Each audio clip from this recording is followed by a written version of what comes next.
Robert Buenas tardes, estimados postulantes. El que les habla, el magíster Robert Cárdenas, coordinador académico de la segunda especialidad de Asuntos Regulatorios Farmacéuticos. En esta oportunidad vamos a realizar un webinar donde está nuestra docente destacada, ¿no?, de la segunda especialidad, la doctora Mary Aquino, que es magíster en Administración de Servicios de Salud, también por la Universidad Nacional Federico Villarreal, doctorado en Derecho y Ciencia Política en la Universidad Mayor de San Marcos, química farmacéutica y abogada, ambos títulos en la Universidad Norbert Wiener. Actualmente es directora del Centro de Asesoría Legal y Consultoría y Jurisprudencia SAP. Cuenta con una amplia experiencia en asesorías legal en asuntos regulatorios del sector farmacéutico, orientados a la obtención de autorizaciones sanitarias.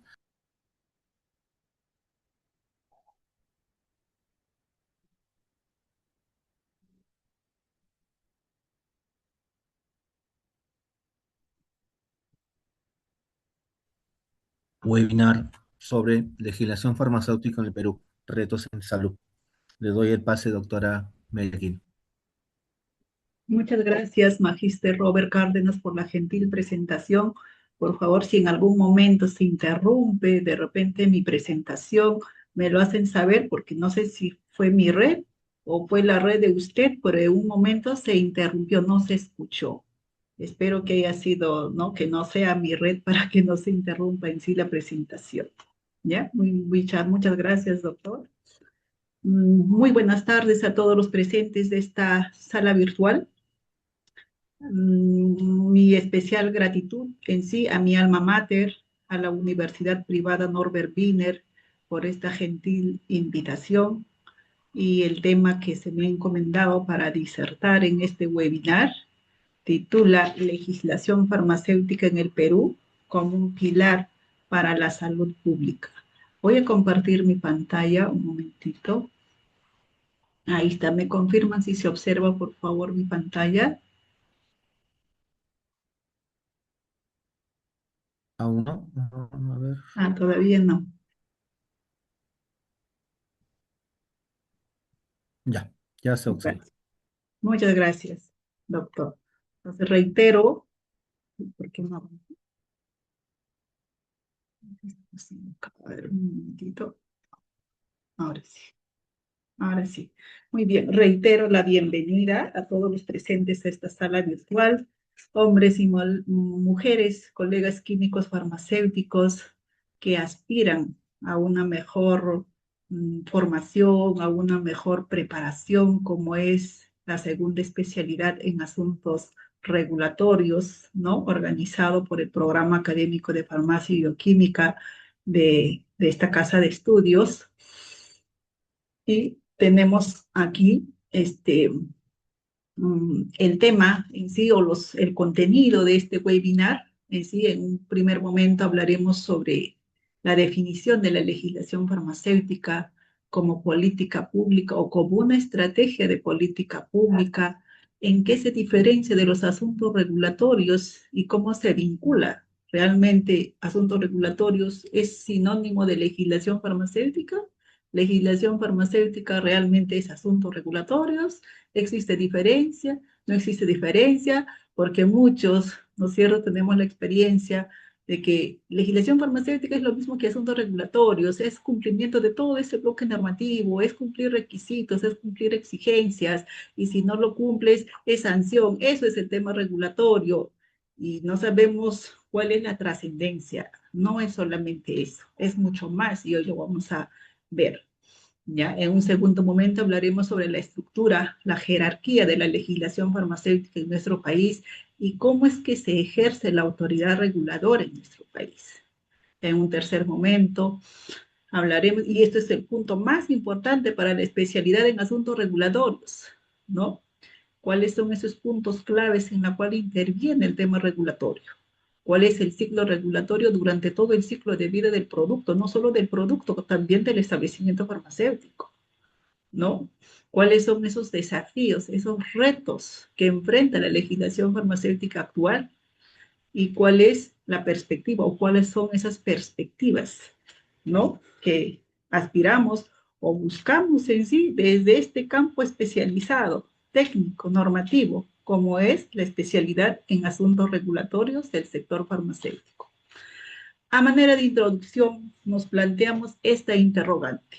¿La legislación farmacéutica en sí protege el derecho a la salud? ¿Es un instrumento que utiliza el Estado para proteger el derecho a la salud? ¿O es una burocracia para el sector farmacéutico? ¿O es una burocracia para los agentes económicos del mercado farmacéutico? Y seguramente en este momento el sistema nervioso central de cada uno de ustedes empieza a procesar la información, ¿no? Y se va formando dos esquemas mentales o dos frentes, ¿no? Y van diciendo, por un lado, la legislación farmacéutica sí protege el derecho a la salud, ¿no? Por un lado dirán, el derecho a la libertad de empresa también es un derecho, que también el Estado la debe proteger, la debe vigilar, la debe promover, sí, ¿no? Entonces, ¿cuál debe primar? Y seguramente cada frente tiene argumentos jurídicos sólidos. Seguramente los que están en el frente de que la legislación farmacéutica protege el derecho a la salud y siempre debe primar la protección al derecho a la salud, seguramente tienen fundamentos jurídicos muy sólidos y dirán, porque el derecho a la salud está protegido por normas internacionales, por tratados internacionales, está protegido por la Constitución Política del Perú, específicamente en el artículo 7 y 9, me dirán, ¿no es cierto? Además dirán, doctora, el Tribunal Constitucional ya se ha pronunciado en muchas jurisprudencias vinculantes, en donde señala o establece que el derecho a la salud es el núcleo duro de un derecho fundamental. ¿Y de qué derecho fundamental? Del derecho a la vida que está consagrado en el artículo 2 de la Constitución Política. Además, me dirán, ¿por qué se debe priorizar en sí el derecho a la protección de la salud? Seguramente me van a decir, por el artículo 1, doctora, porque hay que interpretar la ley, ¿no es cierto?, el artículo 7, 9 de la Constitución en sí, ¿no? Hay que interpretar lo que establece la Ley General de Salud, lo que establece la norma sectorial, ¿no es cierto?, en consonancia con el artículo 1 de la Constitución Política del Perú. Y me dirán, ¿y qué significa o qué dice el artículo 1 de la Constitución Política? Señala que la persona jurídica, la persona natural o la persona humana, ¿no? Y la protección o el respeto de su dignidad es prácticamente o debe ser protegido por el Estado y la sociedad. Bajo esa premisa, entonces, el Estado no puede ver ¿sí? al ser humano como un instrumento para lograr fines públicos, ¿no? Sino que todas las leyes, todas las políticas, todas las normas la debe desarrollar alineada a proteger en sí de manera integral ese derecho. ¿Ves? Entonces hay un buen fundamento, ¿no es cierto?, para decir, oiga, desde el derecho a la salud en sí, ¿no? Si aplicamos todos esos instrumentos normativos, interpretándolo de manera sistemática, coherente y lógica, siempre va a primar el derecho a la salud, porque a través de la legislación sectorial garantiza el Estado, ¿qué cosa? La seguridad de las personas, que consuman en sí productos seguros, que accedan a productos seguros, ¿no? Que exista disponibilidad, abastecimiento continuo de los productos en el mercado. Perfecto. Y por el otro frente tenemos, ya pues está bien, si el derecho a la salud está protegido por los artículos 7, 9 y se interpreta, ¿no es cierto?, con el artículo 1 de la Constitución Política. ¿Y dónde está el derecho económico que también está consagrado en la Constitución Política? ¿Dónde está el derecho a la libertad de empresa, a la libertad de industria, de comercio, el derecho al trabajo? No que el Estado en sus artículos 50 o la Constitución Política, ¿no? En sus artículos 58 al 63, que no promueve la iniciativa privada, no promueve en sí la libre competencia, no promueve en sí la ley de la oferta y la demanda, por ejemplo, ¿no? Entonces, bajo esa premisa, diremos que en el sector farmacéutico en sí, las empresas farmacéuticas, ¿no? Desarrollan sus actividades al amparo también de la ciencia química, ¿no? Ahí se materializa la ciencia química. Entonces, encontramos dos derechos constitucionales enfrentados, ojo, Y nosotros somos los protagonistas ahí, ojo, desde el frente, allí sean administrados, directores técnicos de los establecimientos farmacéuticos, o sean funcionarios públicos, evaluadores de expedientes, fiscalizadores de establecimientos farmacéuticos, van a encontrar esa colisión, ¿no es cierto? Porque de repente muchos de ustedes trabajan en el comité normativo, donde van revisando las normativas de manera constante, ¿no? Va interpretando la norma, aplicando la norma para verificar cumplimiento y va, si advierten incumplimientos, ¿no es cierto?, iniciar el procedimiento sancionador y terminar con una sanción al establecimiento y posiblemente esa sanción lo expulse, por ejemplo, a una microempresa del mercado. Entonces necesitamos entender esos dos derechos, ¿no? Necesitamos entender esos dos derechos, por eso se considera en sí a la legislación farmacéutica, ¿ya? Como una política pública de equilibrio. Es decir, que contenga reglas, que contenga disposiciones en sí, ¿no? Que, por un lado, en sí protege el derecho a la salud, que garantice la seguridad del paciente o del usuario, y por el otro lado, también que garantice el derecho a la libertad de empresa, ¿no? El derecho a que las empresas desarrollen actividades, porque si las empresas en sí desarrollan sus actividades, ¿no es cierto?, aplicando la ciencia química, entonces pues tendremos en el mercado farmacéutico abastecimiento de productos. Pero si lo limitamos con reglas muy estrictas, con reglas inquisitivas, lo que vamos a encontrar es, vamos a observar es un efecto adverso, ¿no? Prácticamente nadie querría invertir, ¿no?, en un estado inquisitivo, intervencionista, se desabastecerán los productos, encarecerán los medicamentos, ¿ve? Y se promoverá o se impulsará de manera indirecta, ojo, con la misma legislación en sí, que el Estado busca proteger la salud, un mercado negro, un mercado informal. Entonces, ante esta colisión de estos dos derechos, entra a tallar la teoría de la proporcionalidad de Robert Alexy, que ya el Tribunal Constitucional, por ejemplo, la utiliza, ¿no es cierto?, para poder analizar o aplicar el test de ponderación, ¿ya?, de la proporcionalidad, ¿no?, para ponderar derechos. ¿Y cuál es esa teoría de la proporcionalidad o quién es Robert Alexy, doctora? Robert Alexy es el defensor de los derechos fundamentales y en su teoría señala que cuando se encuentran colisionados dos principios o dos derechos fundamentales que tienen el mismo nivel de protección porque están amparados en la Constitución, entonces se debe aplicar el test de proporcionalidad, ¿no? El test tripartita. Y debe pasar de manera conjunta en sí esa medida, esa exigencia, esa normativa por estos tres subprincipios. ¿Cuál es el primer subprincipio? El principio de idoneidad. ¿Y qué entendemos por el principio de idoneidad? No, debe responderse a una pregunta. Realmente esta exigencia, como por ejemplo, ¿no es cierto?, no sé, la autorización previa para el funcionamiento de establecimientos farmacéuticos o la exigencia, no sé, del certificado de libre comercio, de libre comercialización, el certificado de producto farmacéutico, entre otros, ¿no?, para el otorgamiento del registro sanitario que le va a habilitar en sí a este fabricante a fabricar su producto y a comercializarlo.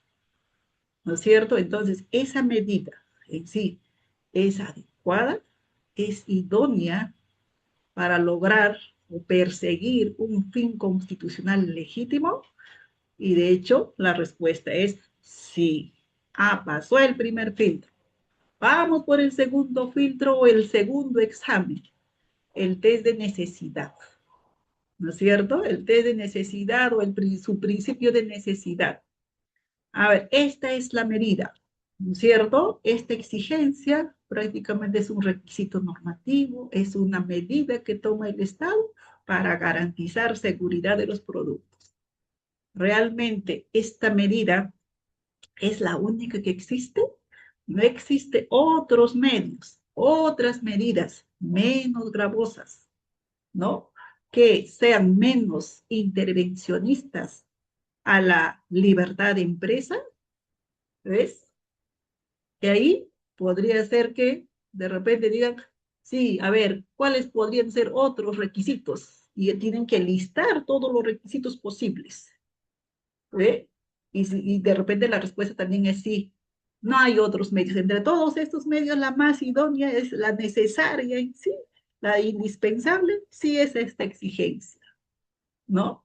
Y viene el test de proporcionalidad o su principio de proporcionalidad, la ponderación ahora. Y en esa etapa de la ponderación del tercer examen en sí que nos plantea Robert Alexi, es eh, valoremos entonces el costo y beneficio y entra a tallar otra teoría, ¿no? La teoría económica del derecho, el análisis de costo-beneficio, y entonces diremos, a ver, estas exigencias, estas medidas en sí, hasta dónde intervienen en el derecho a la libertad de empresa, qué derechos le limita, por ejemplo. Si hablamos del registro sanitario y esas exigencias que están, de repente diremos de 1 a 10, ¿sí? 8, ¿no? Son indispensables y no hay otras medidas menos gravosas que o menos lesivas para la empresa que es, porque esas son las menos lesivas. Perfecto. Pero si estuviéramos en el hipotético caso, por ejemplo, como en temas de emergencia sanitaria, que ya lo hemos escuchado en sí, que dicen el Estado debe intervenir en situaciones de emergencia sanitaria, debe fijar los topes máximos de precios, los mínimos y los máximos de los precios, porque realmente especulan precios, realmente monopolizan, ¿no es cierto? Encarecen los precios y las personas no pueden acceder y los más perjudicados son los económicamente vulnerables, por ejemplo. Lo hemos escuchado de manera constante. Intervenga, Estado, puedes intervenir, tienes la potestad perfecta. Entonces ahí, ¿no es cierto? El primer principio de idoneidad seguro sí pasa, porque es idóneo, es necesario, pues porque estamos en una situación catastrófica de emergencia sanitaria. Sí, es necesario también, ¿no es cierto? Pasa el segundo filtro y viene el tercer filtro. Oiga, y la valoración, ponderemos costo-beneficio, análisis de costo-beneficio, cuánto le cuesta en sí al Estado aplicar esta medida de intervenir en los precios, por ejemplo, fijando precios mínimos y máximos a los medicamentos para que las empresas no lucren, porque esa es la teoría o esa es la postura que se maneja, ¿no? Los que sostienen esa medida de intervenir en los precios, ¿ya? Entonces el Estado dirá, a ver, fijemos los precios mínimos y máximos, ¿cuáles serían las consecuencias a corto, a mediano y a largo plazo? Ya, es probable en sí, ni siquiera es probable, de hecho, que no va a promover la inversión privada. Ya tenemos un punto negativo. ¿Qué más? Van a encarecer los medicamentos y eso le genera un costo social elevado al país. Y aparte, como van a encarecer los precios, va a crecer el mercado informal, ¿no es cierto? Y eso pone en mucho mayor riesgo a la salud de la población.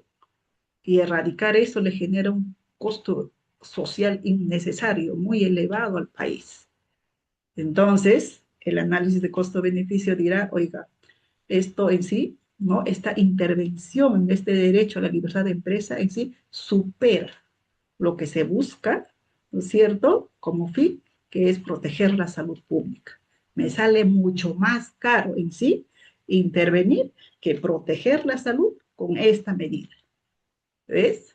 Entonces, el tribunal, de repente la legislación, ojo, la ley se aprueba en el poder legislativo. Incluso el poder ejecutivo la promulga, ¿no es cierto?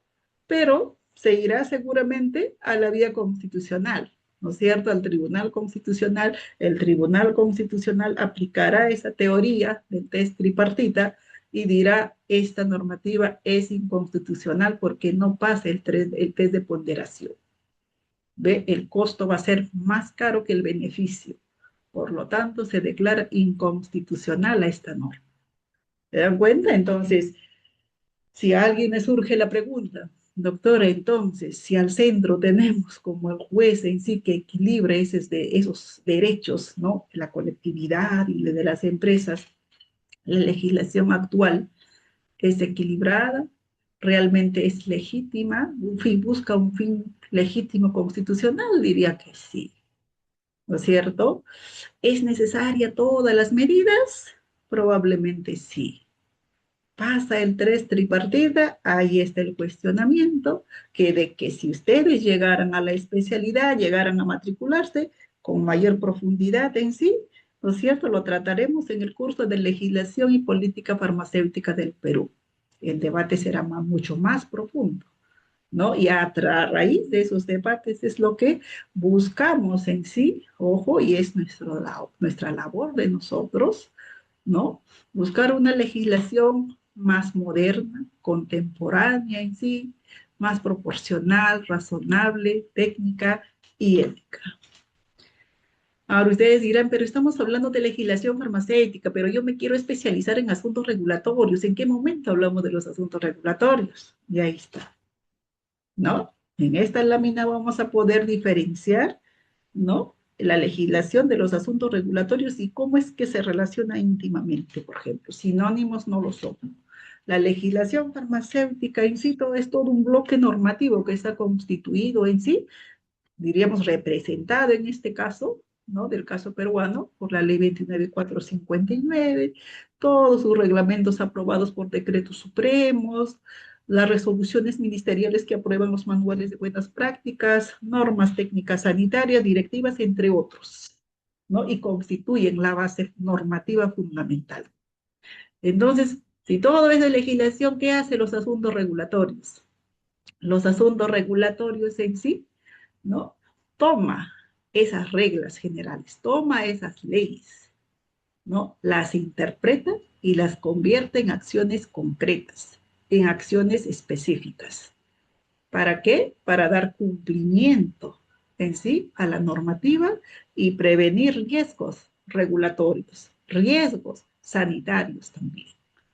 ¿Ya? Entonces, supongamos que la ley establezca, por ejemplo, no supongamos, sino hablamos de manera así práctica y realista. Por ejemplo, la ley 29459, ¿no? Dos reglas principales, establece dos reglas principales, que los establecimientos farmacéuticos para su funcionamiento necesitan previa autorización sanitaria, que los productos que circulan en nuestro país deben contar con el registro sanitario autorizado por la DGMIT, ¿no? Entonces, si esa es la regla, ¿ya? Si esa es la regla, está dada en sí en la ley, entonces el especialista en asuntos regulatorios, pues tiene que analizar cuáles son en sí, ¿no es cierto?, esos requisitos para cumplir en sí o para lograr obtener ese registro sanitario. ¿Cuáles son esos requisitos, condiciones técnicas necesarias que debe cumplir mi establecimiento para obtener la autorización, por ejemplo? ¿No? Entonces, si la norma establece la regla, el especialista en asuntos regulatorios se va preguntando, ¿no es cierto? El especialista en asuntos regulatorios va a participar en cualquier etapa, ojo, del ciclo de vida del producto. Alguien de repente le dice, doctor, ¿sabes qué? Quiero que me lo verifique, no sé, me lo inspeccione, por ejemplo, si mi establecimiento farmacéutico, si mi droguería en sí cumple todos los requisitos sanitarios porque voy a pasar una recertificación, por ejemplo. Todavía estoy a tiempo, todavía no he presentado mi solicitud, pero mira, yo soy diligente, un empresario diligente y necesito en sí una opinión técnica, doctor. Entonces, ¿qué hace el especialista en asuntos regulatorios?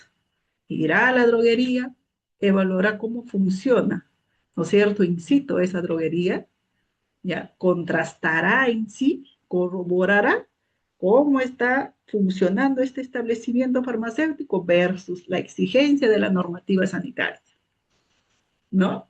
Identificará cuáles son esas brechas o esos problemas, esas deficiencias, esos puntos de incumplimiento normativo y establecerá o determinará qué es lo que se debe corregir, ¿no? Y una vez identificado qué es lo que se debe corregir, podrá plantear en sí estrategias técnicas de adecuación, de subsanación, y prepara en sí a la empresa para pasar o ser evaluado, ¿no? En su certificación de buenas prácticas de manufactura. ¿Ves? Entonces la ley me marca cuáles son los requisitos, qué se debe cumplir. En los asuntos regulatorios, toma esas normas, las interpreta, las convierte en acciones prácticamente concretas, prácticas según cada caso en concreto, ¿no? Porque sus propias normativas técnicas sanitarias tienen las droguerías, tienen los laboratorios, las oficinas farmacéuticas, ¿no?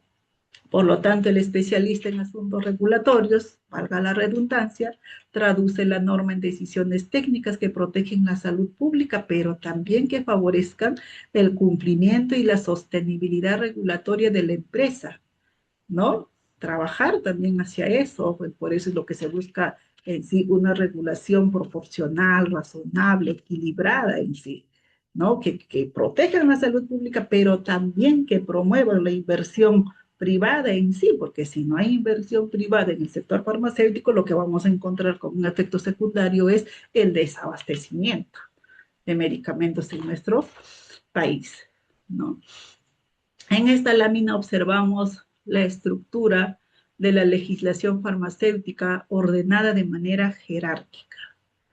En un primer nivel tenemos el marco general, ¿sí?, que establece los fundamentos de la protección del derecho a la salud, como es la Constitución Política, la Ley General de Salud, ¿no?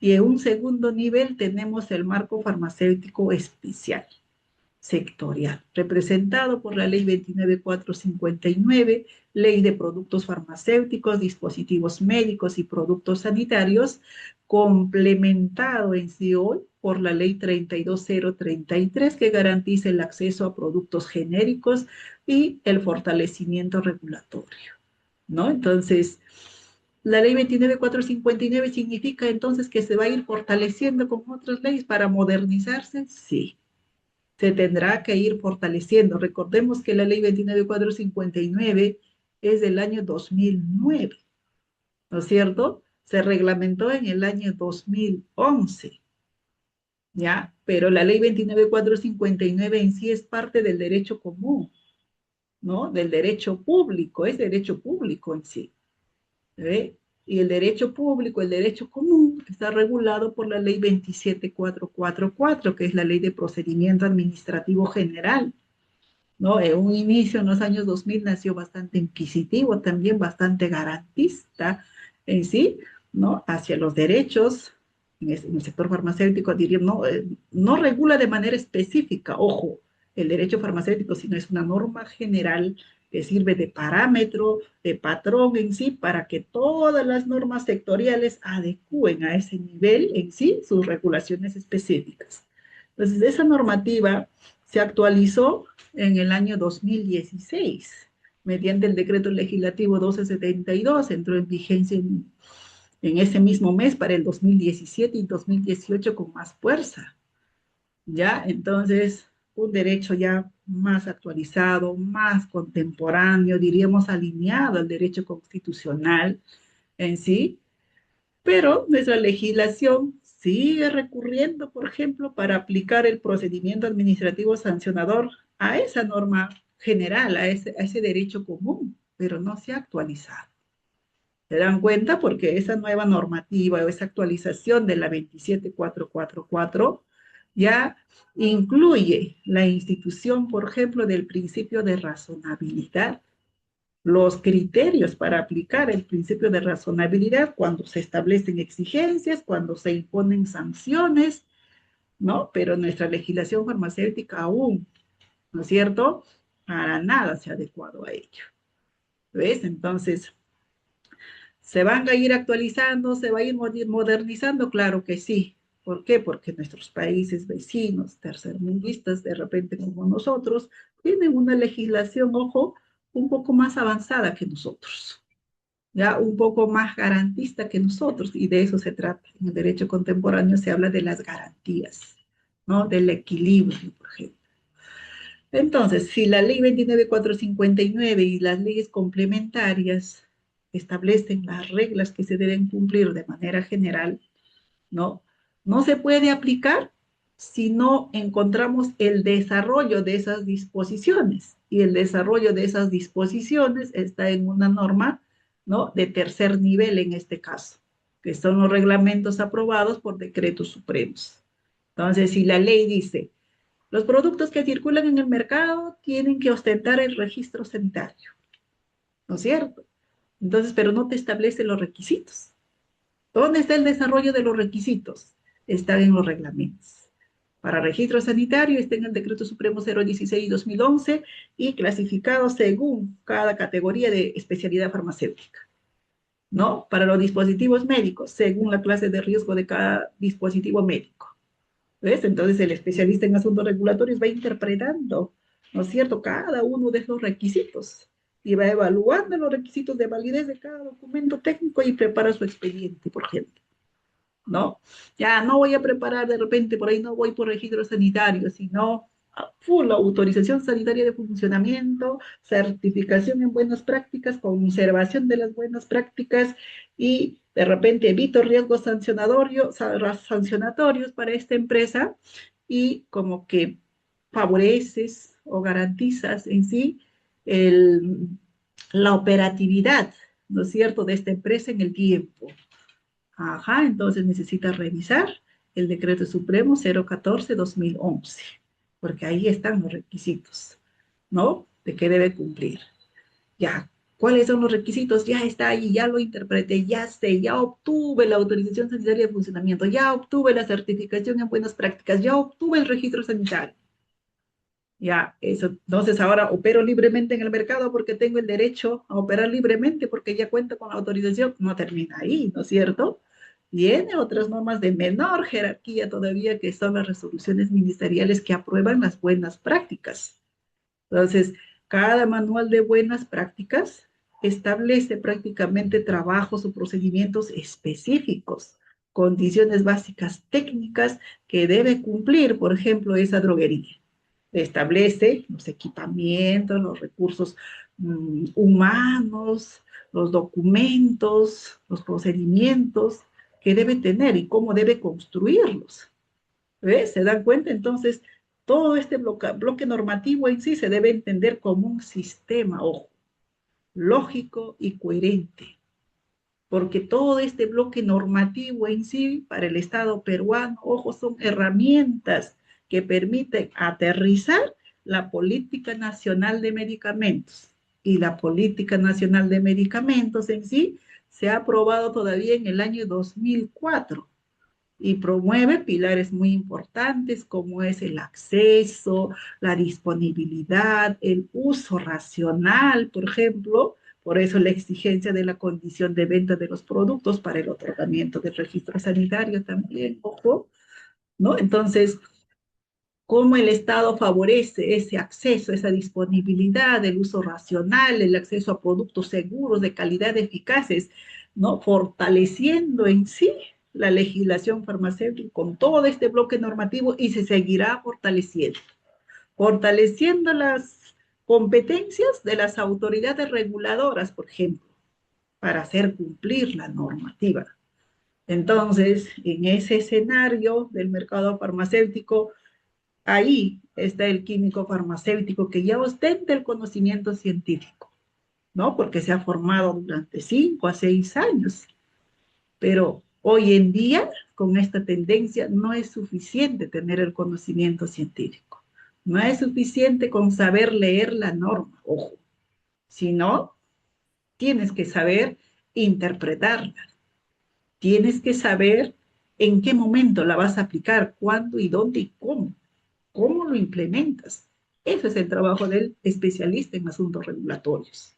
Entonces, este especialista ya no solamente revisará la normativa, la interpretará, la adecuará, sino tiene detrás en sí de él, que guía en sí su trabajo, la ley del trabajo del profesional químico farmacéutico y el código de ética y de ontología farmacéutica. Entonces, este profesional, especialista en asuntos regulatorios prácticamente, porque siempre decimos que el químico farmacéutico en el campo farmacéutico es el garante técnico. Eso es cierto. ¿Por qué? Y les explico con hechos, ¿no? Entonces, no es solamente, ¿no? La legislación de los asuntos regulatorios no es solamente firmar expedientes, firmar documentos, presentar declaraciones juradas. No, tienes que entender el trasfondo, saber interpretar qué estás firmando.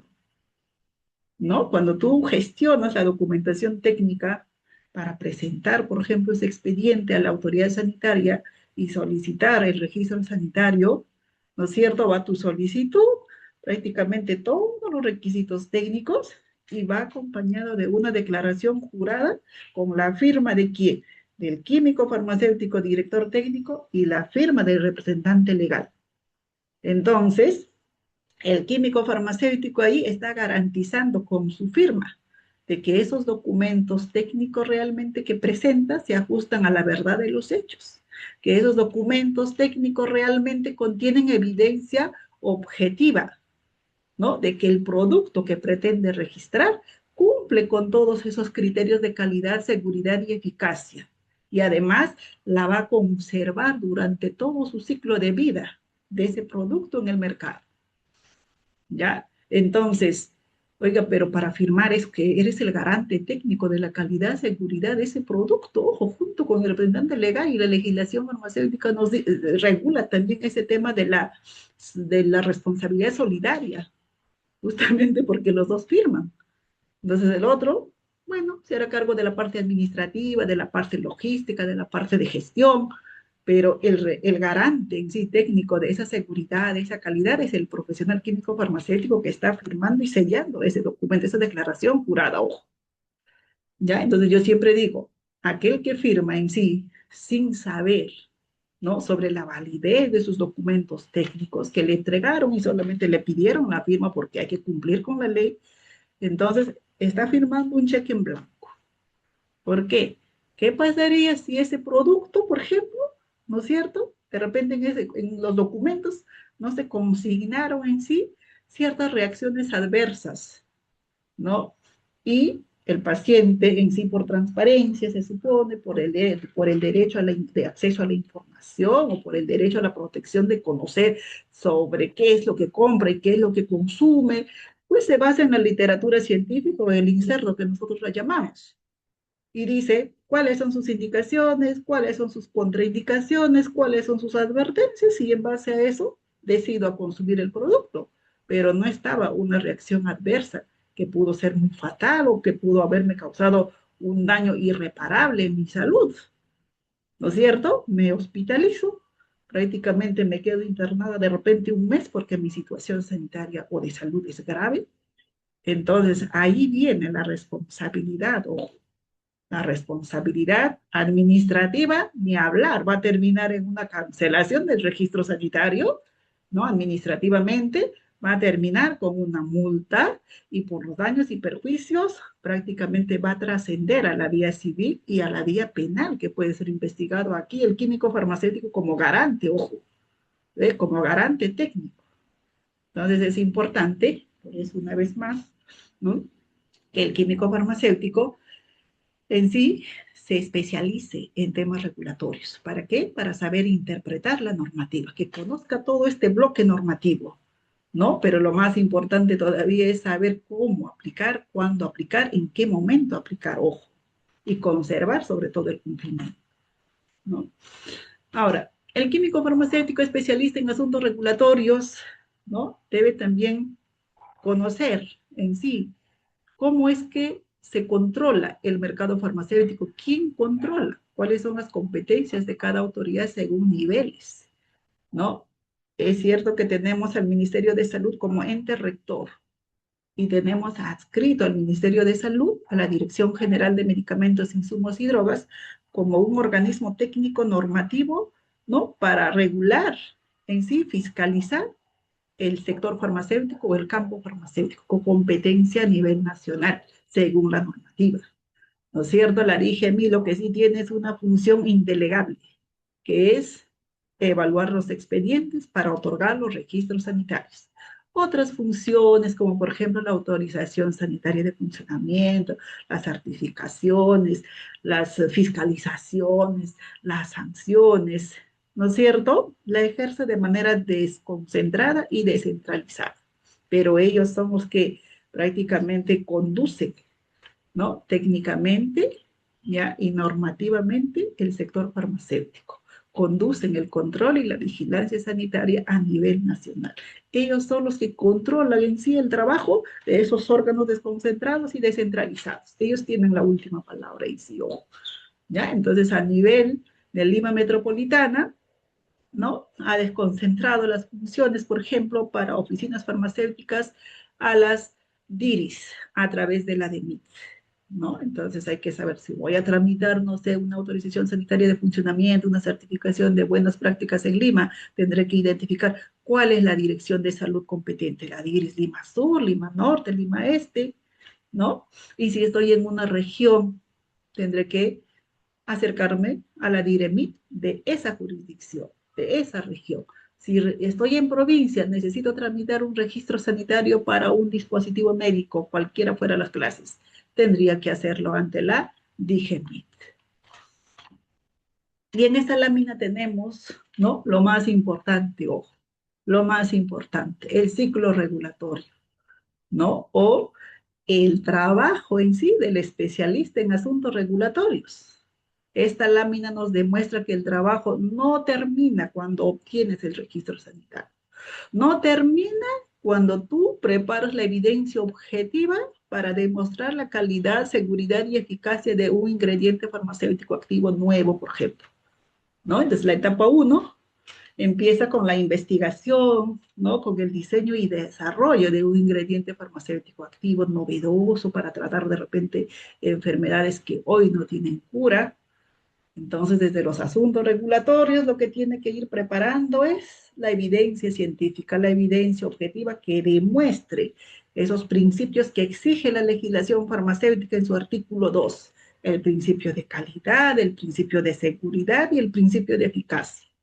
Perfecto, ya logró, ya tiene la evidencia objetiva, viene la etapa 2, ¿no? La siguiente etapa es la etapa registral. Preparamos los expedientes ¿para qué? ¿No? Para obtener el registro sanitario. Entonces, en cada expediente técnico analizaré, verificaré cuáles son esos requisitos de validez. ¿Realmente cumple las exigencias que está en el reglamento? ¿Ves? Y si por ahora ya presenté el expediente, ¿no? Apliqué rigor científico, pero a pesar de eso, el evaluador tiene todavía doble rigor científico, podríamos decir, que también es otro colega químico farmacéutico, y observa, ¿no? Te notifica las observaciones.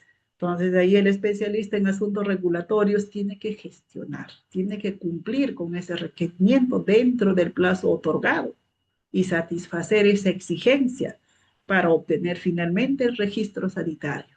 Perfecto, ya obtuve el registro sanitario. Ahora viene la etapa 3. Inicia la fabricación o la importación del producto, ¿no? Sea una especialidad farmacéutica o sea un dispositivo médico. Entonces, el especialista en asuntos regulatorios, ojo, sigue vigilando ahí, sigue trabajando. ¿Por qué? Porque tiene que estar verificando, corroborando si ese fabricante realmente está fabricando el producto en las mismas condiciones en que fue autorizada en su registro sanitario. ¿Qué pasa si de repente durante el proceso de fabricación, después de la obtención del registro sanitario, el fabricante, no sé, cambia un proceso de esterilización, no sé, ¿ves? Cambia un método? Tengo el registro sanitario y por ende no importa si cambia o no. No, no, no. ¿No es cierto? El especialista en asuntos regulatorios tendrá que verificar ese cambio que hizo representa un cambio menor o un cambio mayor. ¿Impacta en estos tres criterios de calidad, seguridad y eficacia del medicamento o no? ¿Cómo debo comunicarme con la autoridad? ¿Debo hacer una comunicación nada más? ¿O debo solicitar una autorización de ese cambio? ¿Ves? Luego, viene la etapa de la logística. Bueno, ya se fabricó, cumple las condiciones autorizadas, cumple las buenas prácticas de manufactura, perfecto, tenemos un producto seguro de calidad y eficaz porque se aplicó las buenas prácticas, fabricó en esa condición en que autorizó la DGMIT. Y viene la etapa logística, ¿no? La etapa de almacenamiento y distribución a los diferentes puntos de entrega de los medicamentos o puntos de venta y se requiere la intervención también del especialista en asuntos regulatorios, justamente que permita cumplir las buenas prácticas de almacenamiento, de distribución y transportes, por ejemplo, ¿no? ¿Para qué? Para garantizar que ese medicamento realmente conserve esos criterios de calidad, de seguridad y eficacia, que no se rompa esa cadena de calidad, esa custodia, ojo, de la calidad. Para eso eres especialista en asuntos regulatorios, porque sabes interpretar, conoces los manuales de buenas prácticas, ¿no? En cada categoría de establecimiento. Perfecto, mi droguería sí cumple y está certificado y durante todo el proceso cumple porque lo estoy verificando, porque lo estoy autoevaluando o me estoy autoevaluando, por ejemplo. Viene la etapa 5, ¿no es cierto? El punto prácticamente de la dispensación y comercialización. Llegan los productos a los puntos de venta, a las oficinas farmacéuticas, ya sean privadas o públicas, y de ahí directo al paciente o al usuario. Entonces, en ese punto de venta, de comercialización, también se debe seguir conservando esos criterios de calidad, seguridad y eficacia. Por lo tanto, se requiere también de un químico farmacéutico que conozca en sí las buenas prácticas de oficina farmacéutica. ¿No es cierto? ¿Para qué? Para que cumpla en sí ese proceso de dispensación que tiene sus 5 pasos, ¿no? Para que pueda dispensar o comercializar los productos según su condición de venta. ¿Ves? Entonces, ahí termina, tampoco termina ahí. ¿No? El producto ya está en el mercado. Ha sido o está siendo comprado y consumido por miles y millones de personas. Entonces, ese mercado necesita ser vigilado, ¿no? A través de la farmacovigilancia o la tecnovigilancia, y ahí entra en escena también el profesional químico farmacéutico, especialista en asuntos regulatorios para realmente cumplir con la normativa sanitaria, de reportar las sospechas de reacciones adversas, porque ellos prácticamente permiten que la autoridad tome decisiones y emita las alertas. Y el especialista en asuntos regulatorios tiene que saber gestionar esas alertas, porque si no saben gestionar esas alertas, ojo, entonces tenemos los problemas que lo vemos de manera constante. ¿Acaso no ha sido público, por ejemplo, la introducción de productos falsificados al Ministerio de Salud? Y eso es constante, ojo. Entonces, ¿dónde estaba el químico farmacéutico? ¿No? Pues cuando al químico farmacéutico se le pregunta por qué pasó eso, que tú no pudiste haber hecho un análisis organoléptico, no hiciste el proceso de recepción, registraste, no registraste, ¿qué pasó? Doctor, en sí nosotros no tenemos estándares para comparar, por ejemplo, y no podemos advertir que un producto sea falso, ¿no? Entonces, bajo ese argumento, cualquier cosa va a entrar al Estado peruano, ojo, y el Estado peruano es el principal consumidor de productos, el principal distribuidor de productos farmacéuticos y sobre todo a poblaciones más vulnerables. Entonces, si el producto falsificado ingresa al mismo estado, ¿qué está pasando? Oiga, y entonces los profesionales químicos farmacéuticos no tienen una formación sólida. Por eso se requiere el conocimiento regulatorio, saber interpretar, saber identificar los productos. Ojo. Y como eje transversal en sí, mira, todo esto es el ciclo y en cada uno de esta etapa o del ciclo interviene el profesional químico farmacéutico y será fortalecido en sí su intervención y su participación si conoce, si tiene la formación regulatoria, ¿no? El cumplimiento de todo este ciclo de manera lógica y coherente, ojo, sistemática, garantiza el acceso y el abastecimiento. ¿De qué? De productos farmacéuticos, dispositivos médicos, productos sanitarios en nuestro país. Si uno de ellos se quiebra, de nada serviría, por ejemplo, que las empresas farmacéuticas estén investigando nuevas moléculas, nuevos ingredientes farmacéuticos activos, si la DGMI le va a poner una barrera ahí para el registro sanitario. No tiene registro sanitario, ¿quiénes son los más perjudicados? Las personas que sufren con enfermedades prácticamente que no tienen cura y que tenían la esperanza en ese nuevo ingrediente farmacéutico activo. Ya, dije, MIT autorizó su registro sanitario, pero no hay fabricación, no hay importación, porque de repente por otra normativa el Estado está interviniendo en el derecho a la libertad de empresa, en el libre mercado, por ejemplo, en el derecho al comercio, ¿no? La industria. De nada serviría tampoco un registro sanitario si no se va a fabricar o se fabrica, pero en condiciones no autorizadas por la DGMIT. Por lo tanto, ¿qué va a suceder con ese registro sanitario que tiene una vigencia de 5 años?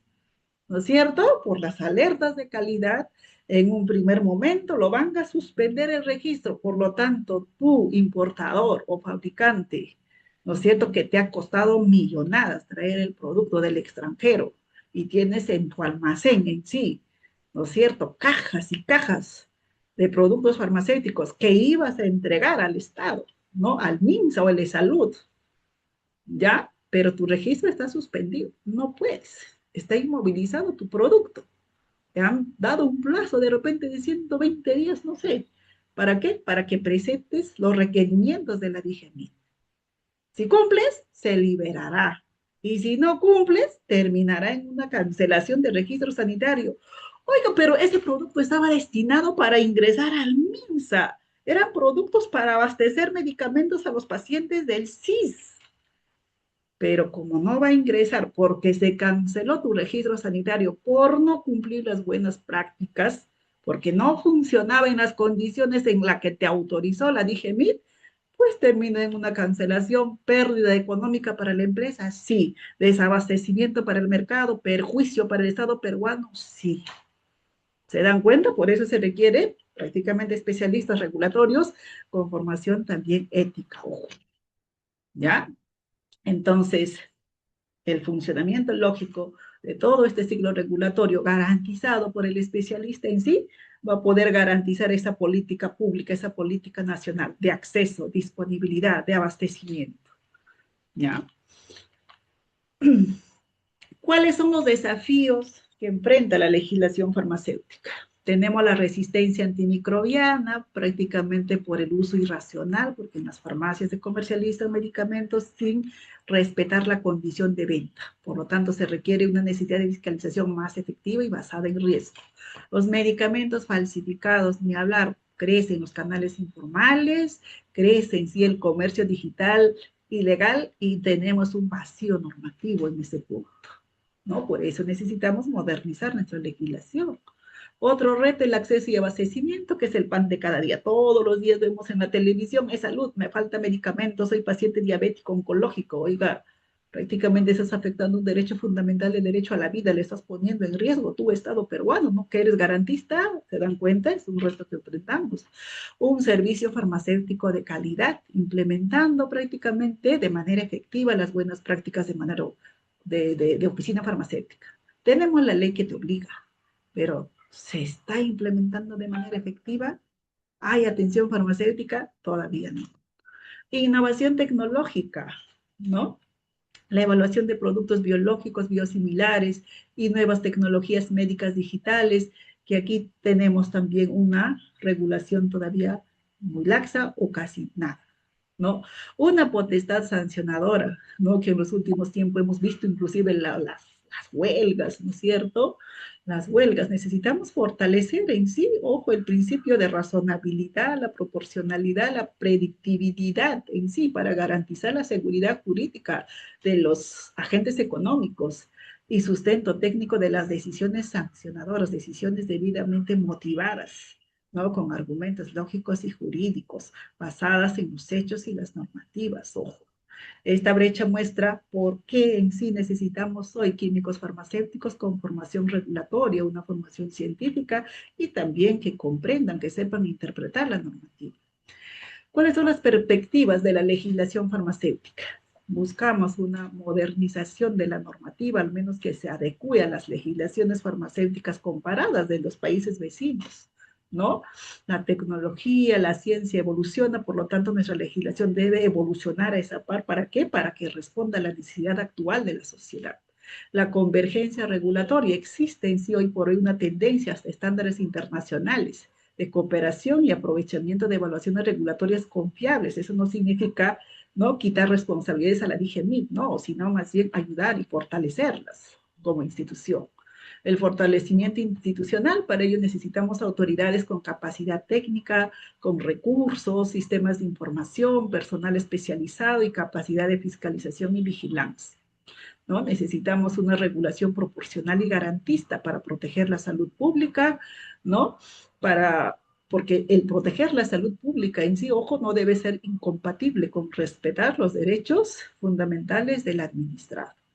Entonces, trabajemos hacia una regulación moderna desde la especialidad en asuntos regulatorios, hacia una legislación convergente y proporcional que proteja la salud pública, que promueva a la vez la innovación, el acceso, el abastecimiento y el desarrollo responsable de los agentes económicos. Al iniciar este webinar, nos preguntamos, ¿la legislación farmacéutica en sí protege la salud o es burocracia? Y después de este recorrido, ¿no? Creo que la respuesta no está en ninguno de los dos extremos, ¿no es cierto? Porque una legislación bien diseñada y correctamente aplicada debe proteger la salud pública y también debe facilitar el acceso, el abastecimiento, la innovación y una actividad farmacéutica responsable, cumpliendo ese ciclo regulatorio que hemos visto en una de las láminas. Entonces, el verdadero desafío no es regular más, ¿no es cierto? Sino es regular mejor, con evidencia, con razonabilidad, proporcionalidad y predictibilidad para garantizar el principio de la seguridad jurídica a las empresas farmacéuticas. Muchas gracias. No sé Muchas si gracias, tienen... doctora Mary. Sí, estamos ya en la parte de las preguntas. Van a abrir Ujú. micrófonos para que se puedan hacer las preguntas y dudas que se hayan surgido en este webinar. Muchas gracias por la presentación. El tema es apasionante y estamos seguros que los postulantes van a tener pues a bien seguir el foro para poder, con la cita de ANAE de ventas, poder también tener el contacto posteriormente. A ver, estamos en las preguntas, por favor, o en el chat. Vamos a abrir el chat. A ver.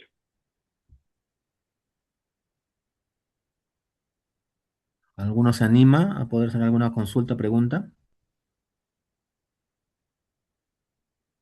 No hay ninguna pregunta. Buenas noches. Adelante, adelante. Sí, lo Buenas escuchamos. noches. Buenas noches con todos, doctora. Buenas noches. Muy buena o excelente su presentación. Doctora, mire, una consulta. Es cierto que todo el tema regulatorio como químicos farmacéuticos, ¿no? A veces también tenemos que obviamente salvaguardar al paciente, ¿no? A veces hay, bueno, mejor dicho, hay normas en sí, ¿no? Que a veces un poco ¿cómo podría explicarle? Tengo un caso, soy personal, trabajo en una red integrada de salud y, por ejemplo, ¿no? Ahorita hay varios casos donde los registros sanitarios están vencidos, están suspendidos, ¿no? Cuando el registro sanitario está vencido, hasta donde sé por un medicamento en particular, indican, por ejemplo, que bueno, el titular ya no quiere volver a registrarlo, ¿no? Las razones, bueno, desconozco. Pero, por ejemplo, es un producto que hay la necesidad también en un establecimiento de salud. Entonces, ¿cómo, por ejemplo, ahí manejar como parte técnica? Por ejemplo, yo puedo decir, si el registro está vencido, obviamente ya se paraliza, se inmoviliza en establecimientos de salud, pero si es un medicamento que no tenemos, no hay de repente en nuestros almacenes y si hubiese la necesidad de utilizarlo, y es por un tema, creo yo, documentario, habría la posibilidad que se pueda utilizar ese medicamento. ¿Cómo actuar ante estas de repente disyuntivas? Muy bien, Jessica, por la pregunta. Gracias. Jessica nos plantea una situación en sí bastante complicada, ¿verdad? Complicada en sí, porque Jessica en sus establecimientos observa la necesidad de ese producto que requiere para cumplir, por ejemplo, con los pacientes, no sé, del CIS, por ejemplo, ¿ya? Pero el medicamento no puede ingresar porque está inmovilizado. ¿Y por qué está inmovilizado? Porque su registro sanitario no está vigente, ya venció.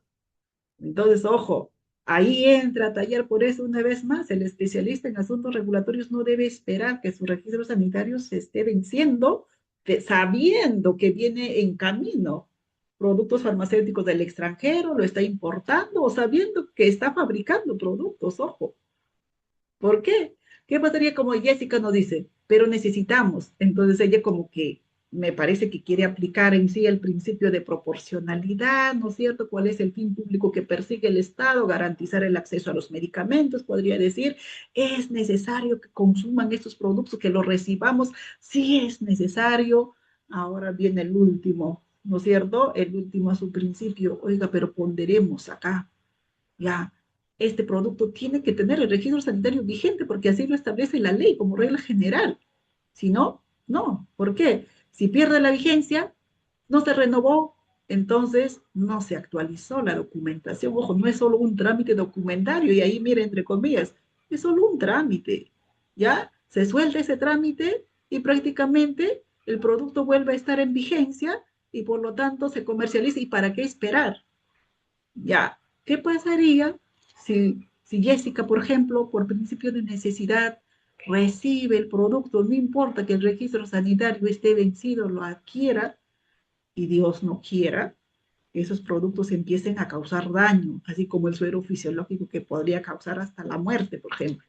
Las investigaciones, ¿a dónde se van a ir? Digemid se va a lavar las manos porque Digemid va a decir, este producto tenía el registro sanitario vencido, por ende, todos sabían que este producto no podía comercializarse en el mercado, ni en el privado ni en el Estado. ¿Quién autorizó que ese producto se recepcione y se comercialice a estos pacientes? Ahí viene, ojo, la responsabilidad. ¿En qué te basarías tú, Jessica, para decir, solamente tu argumento sería, es que necesito, está desabastecido y por eso le vas a entregar a cualquier costo un producto que no tiene un registro sanitario vencido y de repente, ¿no es cierto?, está en trámite, pero de repente tiene observaciones porque hubo cambios pues mayores y tiene que pasar por una evaluación técnica y la DGMI le tiene que autorizar. ¿Ves? Entonces ahí viene la responsabilidad, por eso es importante, ojo, formarte en asuntos regulatorios para poder medir en sí tus responsabilidades, hasta dónde alcanza tus responsabilidades, hasta dónde tú puedes de repente adquirir esos medicamentos y cuáles serían las consecuencias administrativas, éticas, disciplinarias, ojo, incluso civil. En este caso, si el paciente le causa algún daño, ¿ves? Le hospitalizaron y de repente hasta perdió la vida. ¿Ves? Vas a tener que enfrentar un proceso civil y penal, estimada Jessica. ¿Ve? Entonces hay que saber medir esas consecuencias, ojo. No es solo un trámite documentario, como acabas de decir. No es solo un trámite que se va a soltar mañana y de repente no se suelta mañana. Tampoco en un mes, tampoco en 2 meses y de repente ya no se activa más ese registro sanitario. Por lo tanto, tú ingresaste un producto sin registro sanitario que está prohibido por ley. Estás incumpliendo la normativa. Y más si estás en el Estado. ¿Ves? No sé si hay alguna pregunta. Ojalá que haya respondido tu pregunta, Jessica. Sí, doctora, muchas gracias. Sí, es un tema bastante álgido, ¿no? Y un poco controversial, ¿no? Porque es cierto, actualmente el registro está vencido, el medicamento en sí está en establecimientos, es un producto que lo tenemos en stock en establecimientos y ha sido utilizado el lote en un determinado momento en algún establecimiento. Y bueno, aparentemente no ha habido ninguna reacción, ¿no? Entonces, por mi parte, como yo soy directora técnica de un almacén, le digo a la directora de medicamentos, pero o sea, está vencido, no podemos acceder a información para saber por qué este Exacto. medicamento ya no quiere el proveedor, o en este caso el titular, no lo va a volver a registrar. Asumo yo que de repente no va a volver a reinscribir su producto, ¿no? Entonces, es ahí como se viene un poco la disyuntiva entre que a veces Dirección de Medicamentos, por tema de bases, por tema de disponibilidad, dice, no, pero no hay que inmovilizarlo, que siga en el establecimiento, y viene la disyuntiva con mi parte, pero está vencido, no sabemos por qué, ¿no? Entonces, sí, es un tema un poquito controversial que a la Bueno, fecha ahí todavía debe estamos comunicarse con el proveedor, doctora. Debe mandarle una cartita a su proveedor para que le indique el estado de su registro sanitario, a ver qué le dice. Sí, ¿Ya? he Porque enviado si usted información. verifica en el link de la página web de la DGMIT, le sale en sí Claro. vencido, ni siquiera le sale en trámite. No, nada, nada, está ¿Ves? ¿Se da vencido, no hay cuenta? trámite, entonces desconocemos los motivos, ¿no? Ya, Entonces pues, sí, con Leo, está vencido, significa que ni siquiera ha hecho un trámite para renovar, ¿se dan cuenta? posiblemente, exacto, exacto. Entonces, esa es la disyuntiva que a veces en el sector público también, no solamente en el sector privado, nos encontramos, ¿no? ¿Qué hacer? A veces dirección de medicamento que dices, pero dirección técnica del almacén, ¿no? O de un establecimiento farmacéutico, ¿qué dice? ¿No? Y ahí viene eh, cada uno tiene su forma de ver las cosas, ¿no? De analizarlas. Pero Claro, bueno, mientras no haya ningún problema, ese producto que estaba con un registro en sí vigente, se fabricó, de claro. repente ese lote ingresó con ese registro vigente y se acaba Ujú. ese stock y de hecho que ya no van a hacer más requerimientos. Mientras no haya ningún problema, ojo, no pasa nada. El problema sería, así como cuando sucedió hace, no sé, hace el año pasado, o en el 2024 creo, ¿no es cierto?, por alertas sanitarias. ¿Y qué pasó? Ahí sí empezaron a analizar, miren los 284 laboratorios que no certificaron en buenas prácticas y se fueron en busca de los productos de esos laboratorios, ¿no es cierto?, hacerlos una emboscada y prácticamente a identificar, extraer y a suspender registros sanitarios y cancelar así a doquier, ojo, ¿ah? ¿Ves? Ahí Exacto. sí, ¿no es cierto? Ahí sí la ley fría, así como manda, ¿ves? Pero cuando no Mm, pasa nada, pues bueno, ¿no? Y eso sucede tanto en el sector privado como en el sector público, ojo, oh, ¿ya? correcto. Entonces, ojalá, pues, si no pasa nada, no hay ningún problema, se acabará ese lote, pero lo correcto sería en sí inmovilizar el producto, ¿no? Pero también, Exacto. como ustedes dicen, pero nos enfrentamos prácticamente a la avalancha de la gente que quiero mi medicamento, y a veces ellos no entienden la situación.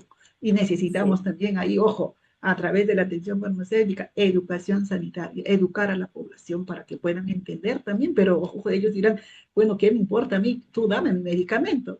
Entonces ahí viene la pregunta, oiga, ¿y esto era el único proveedor? ¿No hay otro proveedor? ¿Cómo se seleccionó este proveedor? Por eso se requieren, en sí, profesionales también éticos, ojo, éticos, para no dirigir compras, ¿no? Y encontrarnos con esta situación, por ejemplo, ¿ya? Exacto. Doctora Yaque, muchísimas gracias por su punto de vista. Ay, ¿de qué? Bueno, muchas gracias, doctora Mary. Ya vamos acabando con el webinar. Muchas gracias, postulantes. Tienen el FOR para que puedan unirse al programa de segunda especialidad de asuntos regulatorios en el sector farmacéutico, hecho para los colegas químicos farmacéuticos. Muchas gracias, doctora, nuevamente. Y bueno, cerramos este webinar. Muchas gracias. Muchas gracias. Gracias, doctor Robert, y gracias a todos los participantes. Si se matriculan en la especialidad, los espero en el curso de legislación farmacéutica y política nacional de medicamentos para poder interpretar a profundidad, ¿no es cierto?, para enseñarles a interpretar a profundidad las normativas de manera sistemática, coherente y lógica, adaptarla y utilizarla como una herramienta en sí de cumplimiento normativo, de prevenir riesgos sancionatorios, ¿no?, de prevenir responsabilidades, ojo, administrativas, éticas, civiles, penales, entre otros. ¿Ya? Bendiciones para cada uno de ustedes. Gracias.